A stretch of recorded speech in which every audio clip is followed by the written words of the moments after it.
so we're not only talking about the countries in the Sahara, right? Yeah, 30 countries. 30. Yeah, okay. Sure. Those countries have a border control. That always has been the case, like Western Sahara, the southern Nigeria, northern Mali, um, you name them. They all Sudan, have Sudan, this huge. equatorial But make no Africa, mistake, there's nothing there. I mean, okay, so they can move in from one country to the other, but there is nothing there. So Mozambique, it's Sudan, impossible to control that 100%. But Congo. in the rest of Africa, you need roads in order to move stuff in and out. And Yeah, Congo. without roads, it's impossible to move things. So moving people going from one country into the other, that's very difficult to stop. But actually moving goods from one country to the other, that's a different story. You cannot do that on a big scale. So smuggling, even if you want to smuggle weapons, may be possible, like high value goods. It's very difficult to stop people. On the other hand, I mean, in the Sahara, things are very difficult, very easy to spot, because there's really literally nothing there. But yeah, it has a history of rebels and robbers and what have you. Like the Sahara is a free zone, when nobody can claim that they 100% control it. By the way, they don't have any trading product in Africa. They don't have much to trade. No, that's true. I mean, they have things to sell, and most of it are natural resources. Current issues, many people smuggling human resources, bring them to up to north Europe. Oh, that is human traffickers are yeah, that's one of the concerns. Right, how Yeah, they can my definition, kind of free trade. This is I accept that. So unregulated trade. I would many say, people move in Central Africa to Europe. On the other hand, is ISIS people is lots of people moving Middle East down to Central Africa through I Libya. don't know what the numbers are actually, I have no idea if it's that many. Is it really that many? Yeah, many. Libya is one big power already existed in Libya. Yeah, Libya, One I of four, guess, four, four but like military insurgents. northern Nigeria, I would be. Nigeria is big power already existed. They occupy several cities already. And do you remember the big city in northern part area of Nigeria? What's the name of that big lake? You mean on the girls' high school, or? Yeah, big lake, northern part of Nigeria. I forget. Huge lake. That's the name of I forget that. But that's Boko Haram, right? That's not Yeah. Boko Haram. Boko Haram Al Qaeda is a kind of insurgencies are very similar. And also, my observation is many local people support them. Okay, just because government is very, very poor to manage ordinary people because of bribe and corruption, they cannot survive. So they need to rely on some other organization, right? So they sort of insurgency support them. This is a bit sad, but I think probably I can easily imagine why this happens, because a lot of Africans they are not so much interested in long-term things. So I believe that none of the Africans will think that things like Boko Haram will give them benefit in the long run for their people. Yeah, right. But in the short run, they have the weapons, they have the power, and they have money. So that's why they are being supported. Because if they have money, then they want them as customers, or they want some of that money. in the short run, and what it will do to them in the long run, well, we will see. But because Africans, if they know one thing, tomorrow everything can change, and then Exactly. we will support Yeah, whoever then brings right. brings money and prosperity. Yeah, they pay money for children as soldier, Mm. right? Yeah, child soldiers are not uncommon. Also, they gave them We've seen. food instead of government. Mm. Yeah. Right? And do you remember Boko Haram just lot of young girls in hostage, 250 young girls, Yeah. Yeah. Catholic and Catholic disappeared, school. and nobody can Yes. find them. Because the reason why they cannot find them, because each country they cannot control their own country, so they don't know where they are. 250 people, right? And they found a group. A group came back that I know, but not all Yeah, of them. last year, yes, but that's 2 years later, right? Yeah. Sort of things is we need to consider for Africa. It means Middle East turmoil is coming down, right? Now is Mm. another turmoil coming to in Africa. Mm. Not only country, many countries invaded by insurgency, right? Because the reason is many countries is they themselves not stable Right. unless. But I'm a little bit afraid that basically we don't care so much what happens in Nigeria, etc. Because I don't feel that this is a threat to Europe or anywhere else. Um, this is mainly an internal affair. Nigeria has some oil, but that's still firmly under control, so nobody's really worried about it. Actually, Nigeria is all oil controlled by European countries. Yeah, mainly Dutch actually. Mm. Shell has a big stake in in Nigerian oil. Yeah, and the other aspect, you last Saturday strengthened democracy in Africa. Mm. But in Africa, democracy is basically they're just talking about election. Election So is this is not fair. but this is something that takes time, and that's actually why you need to start right now. So you can say, okay, well, we have it. I agree with just having elections doesn't mean that you are really democratic. You also need to have institutions. You also need to have fair elections. You need to have open elections. You need to be. You need to have.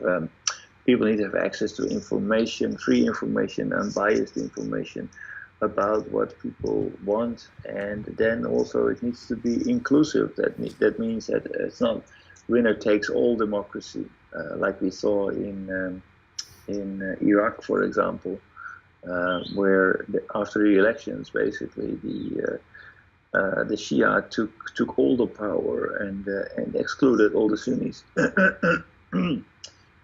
And the Ba'ath members from all from all the institutions, driving them out and giving them a support base within IS. So that's a very bad example of democracy. But that takes time to develop democracy. I don't understand. Iraq democracy is. So they had free elections in Iraq after they toppled Saddam Hussein, right? Yeah, what they're talking about Iraq democracy after Saddam Hussein? After the elections, of course, the majority of the people are Shia. So after the elections, the Shia they won the elections. But what they did actually was to claim all power. So they had a majority, therefore they claimed all power, and the Sunni were no longer represented. That led to Sunnis to get out of Baghdad and Mm-hmm. into the backlands and supporting IS. So that kind of democracy that doesn't work. But Exactly that. Yeah. it's not strange because they have no democratic traditions. They have no no institutions that actually are that they don't have any instruments in place to make sure that also minorities are being included in democracy. Mm-hmm. So the American government toppled the former regime, turned Yeah, to the more democratic countries, right, including Sunni into the government body. right. Right. They couldn't do that. Africa case is different. Africa case is democracy. They are talking about democracy is just only talking about the election, okay? And election is not fair in every country. Right. Bribes and corrupted and killing people and Because it's the bad only way to win statistics, them. everything. Yeah, but it's the only way to win them. We've seen that not only in Africa, also in Asia, actually. But it's getting better. Um, like for example, Indonesia. Uh, Now democracy is taking place. What we see in Philippines, those were now fair elections, but it has taken some time before democracy actually could prevail. Yeah, It's taken a yeah, long time. Southeast Asia is, I agree with you. But Africa, it takes, I don't know how many years they're going to improve their election. Mm. Currently, none of the country is not fair. I think, unfortunately, the reason why is that power is very much divided. So that you have people who have a lot of money and people who don't have money. The people who don't have money are in the vast majority. So there's only a few people who have power, who have the money, and they are the ones who are trying to be elected. So since there is since they only need to take care of their political enemies, Oh, then it's a matter of actually bribing and using your money in order to win the majority. But once people, overall, the level is getting up. It's getting more and more difficult to basically win elections with bribes and with corruption. So the more advanced the nation becomes, the bigger the chances are for democracy to prevail. Um, but that is an economic problem. I think it's basically just the result of power being so highly concentrated in the hands of a few people that they are the ones who are contending elections. They can buy it, so they will. It works. but People, actually, their democracy looks like nothing different from dictatorship. Whenever they win and they bribes and they got money, they are treated right? those people That like was Indonesia. That was Philippines too. But that's also the case in Africa. There's um, it's for sure, and you have some leaders who are better than others. You cannot say that, for example, Museveni is the classical example of a democratic leader. He has been chosen democratically, but he's used his power and influence to basically give all kinds of advantages to his own party. So his party was the only one who could campaign in Kampala in the center. Uh, he could control the popular media in the countryside. yeah, So that he is like a dictatorship, right? right, but on the bright side, he's not abusing his dictatorship to bring enormous amounts of wealth into his personal bank account. Uh, Basically, he's trying to keep the country stable and doing what he can to some extent, but it's all based on him and on his leadership. What happens, and he's not flawless. He has his mistakes, and he makes those mistakes. But he believes that he's the best leader for his country, Yeah, I agree with you. and He is good it's leader. not so bad. What kind of regime he running to, but he's a good leader to organize that country. And the same with Kagame. Kagame is the same, yes. Mm. But what I'm saying is very difficult to judge those people who are democratic leader or dictatorship. Well, I think they're in transition. They're on their way to become more democratic. Leaders like that are not so bad for those countries, but there's one big problem that we see that time over and over again, is that relatively good leaders have a very hard time to let go of power, and sometimes it's necessary to succeed in order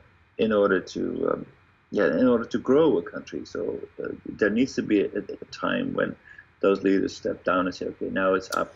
Now I raise this country and becoming more democratic, because that's in the best interest of my people.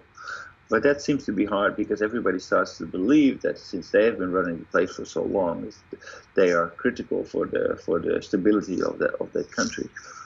And what they seem to forget is that actually by making themselves, putting themselves in the center of the country, they are not growing institutions necessary to become more successful in the future.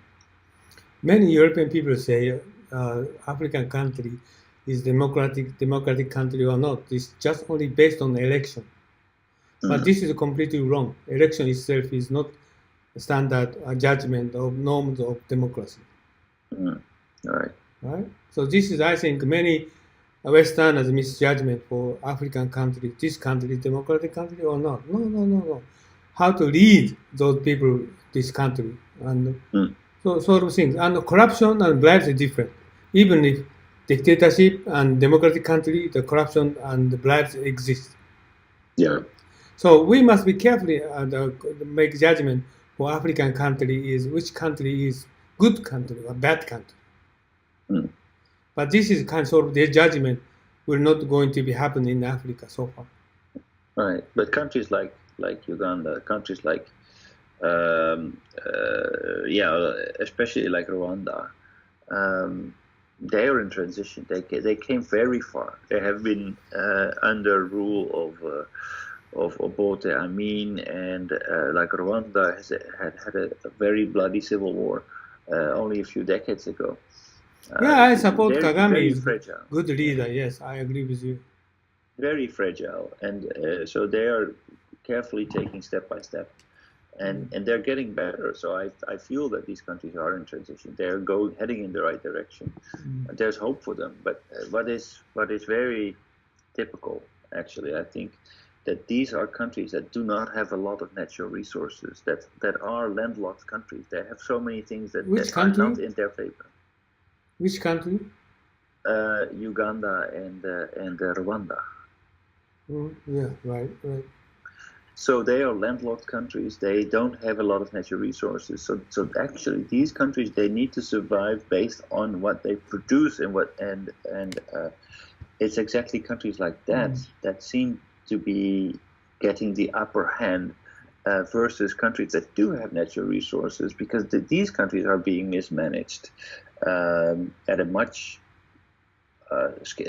bigger scale than these countries that do not have these natural resources. So it seems to be that countries actually everywhere in the world, countries that do not have a lot of natural resources, that are depending on trade, are depending on